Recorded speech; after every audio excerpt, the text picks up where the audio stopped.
వైఎస్ఆర్ జిల్లా గండికోటలో గుర్రపు స్వారీ నిర్మాణ పనులు తాత్కాలికంగా నిలిచిపోయాయి.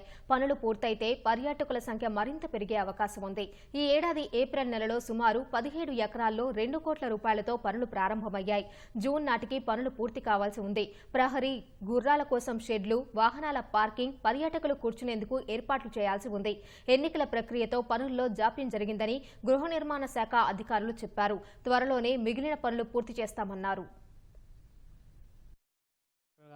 డిస్ట్రిక్ట్ టూరిజం ఆఫీసర్ ఆధ్వర్యంలో గండికోట దగ్గర 7 వర్కులు అప్పగించడం జరిగింది.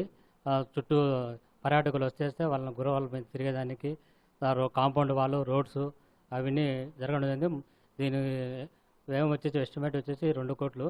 మొత్తం 7 వర్కులకు పార్కింగ్ ఏరియా, తర్వాత క్యాంపింగ్ ఏరియా వచ్చేసి సిట్అవుట్స్, కామన్ టాయిలెట్స్ ఇవన్నీ వర్క్ చేయడం జరుగుతుంది. ఏమంటే మామూలుగా ఏప్రిల్లో స్టార్ట్ అయింది వర్క్. వాళ్ళు జూన్ లాస్ట్కి అయిపోవాలా. కొంచెం ఎలక్షన్ ఇది ఉన్న వల్ల కొంచెం డిలే అయింది. మళ్ళీ కొంచెం త్వరగా మండే నుంచి మొదలు స్టార్ట్ అవుతుందని మన కాంట్రాక్టర్ గారు చెప్పడం జరిగింది. ఏమైనా కానీ ఒక 15-20 రోజుల్లో పూర్తి కంప్లీట్ చేస్తామని తెలియజేస్తాం.